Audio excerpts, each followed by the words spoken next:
Yudhistira lalu mengenakan pakaian sayasin. Arjuna berdandan seperti perempuan dan memilih nama Brihatnala. Sementara Bima, Nakula, Sadewa mempersiapkan diri masing-masing sesuai dengan pekerjaan yang mereka pilih. Selama 1 tahun masa penyamaran, mereka berlatih cara berjalan, berbicara, bertingkah laku, dan berbagai kebiasaan lain yang sesuai dengan penyamaran yang mereka pilih.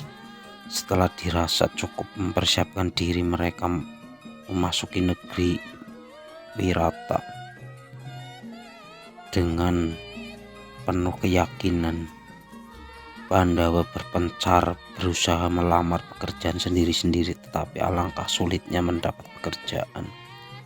Meski sudah berusaha menyamar sebaik-baiknya, jika diperhatikan dengan seksama sifat, wibawa, dan gerak-gerik mereka sebagai putra raja masih bisa terlihat. Yudhistira, Bima, dan Drupadi akhirnya berhasil masuk ke lingkungan istana dan diterima bekerja di sana. Yudhistira menjadi pengawal pribadi raja, Bima menjadi juru masak istana, Drupadi menjadi pelayan pribadi ratu permaisuri Raja Wirata. Sementara itu Arjuna diterima sebagai guru tari dan seni suara di sangkar tempat putra-putri bangsawan belajar.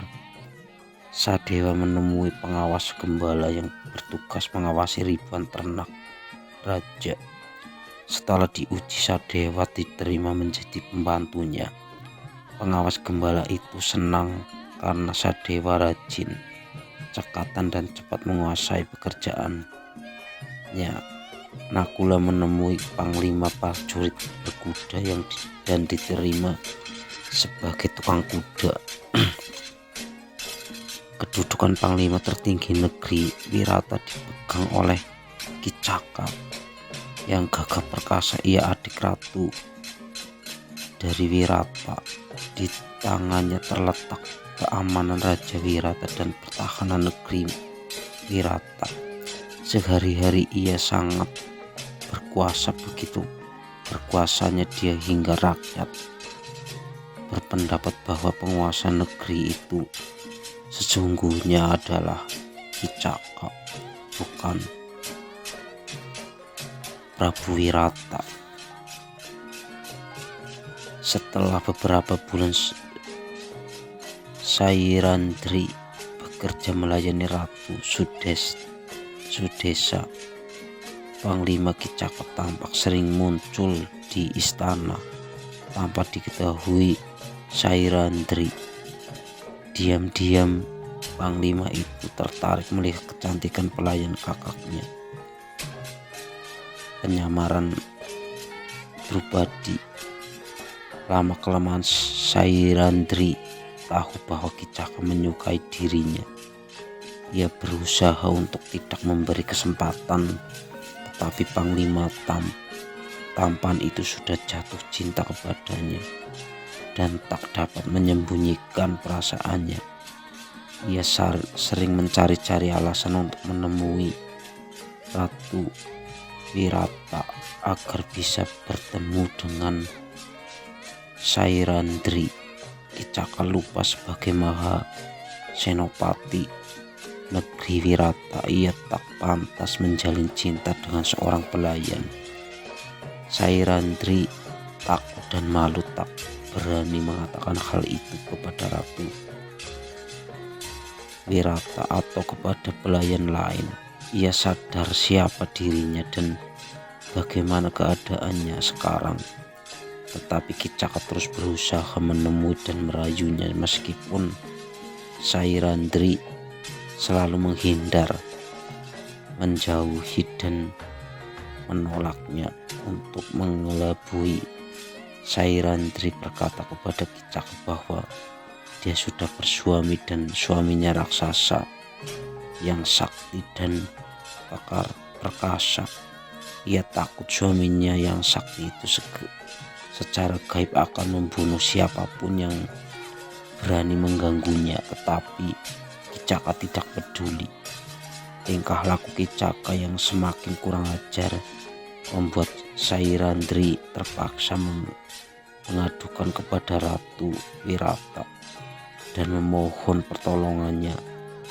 Mengetahui itu, tanpa malu-malu Kicaka menggunakan pengaruh kakaknya dan berkata kepada ratu bahwa ia menaruh hati pada pelayannya. Ia berharap ratu menolongnya dengan memerintahkan pelayannya untuk menuruti perintah Kicaka. Kicaka berkata, "Kakakku, aku tertarik pada pelayanmu yang ayu. Semakin hari aku semakin terpikat padanya. Maka tak enak, tidur tak nyenyak. Engkau harus menolongku dengan meyakinkan pelayanmu bahwa aku sungguh mencintainya dan tidak akan mempermainkannya. Tolonglah aku. Aku tak sanggup lagi menahan gejolak asmaraku." Mula-mula ratu menasehatinya saudaranya agar tidak menuruti perasaannya karena Sairandri sudah bersuami dan suaminya raksasa semua. Tetapi Kicaka tak bisa dinasehati dan malah akan nekat. Akhirnya ratu menemukan gagasan untuk menolong adiknya. Mereka lalu menyiapkan perangkap. Pada suatu malam Kicaka mengadakan pesta di kediamannya.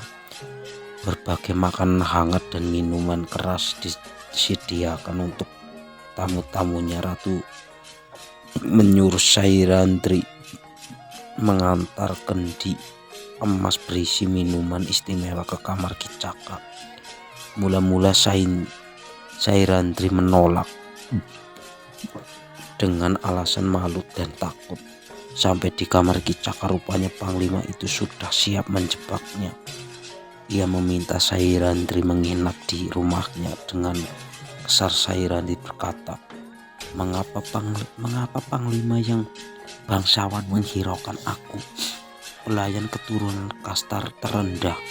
Jangan panglima menempuh jalan yang salah.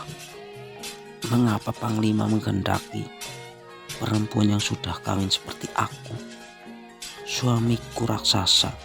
Ia pasti tahu kalau istrinya diganggu orang dan ia pasti akan membunuh pengganggu istrinya. Meskipun dibujuk-bujuk dan dijanjikan akan diberi hadiah-hadiah, Sairandri tetap menolak. Dengan kesal Kicaka mencoba memegang tangan Sairandri. Waktu pelayan itu meletakkan kendi emas yang dibawahnya, dengan cepat Sairandri mengelak lalu lari. Kicaka mengejarnya berkali-kali. Ia hampir berhasil menangkap pelayan itu, tetapi Sairandri selalu lolos.